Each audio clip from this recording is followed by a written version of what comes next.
video, I'll be showing you the ways to update personal information, payment method, and preferences in the Sainsburys.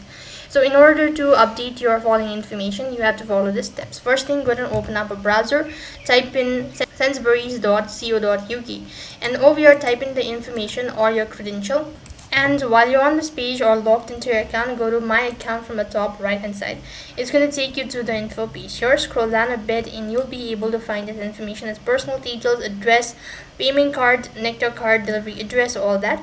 And in order to manage your information, go ahead and press on it one after the other and then make changes with the following information, and make sure to save the changes, and then you'll have successfully made changes or updated your following information.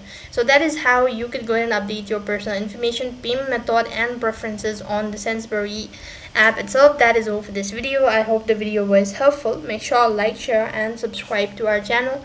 Thank you for watching. See you in the next video.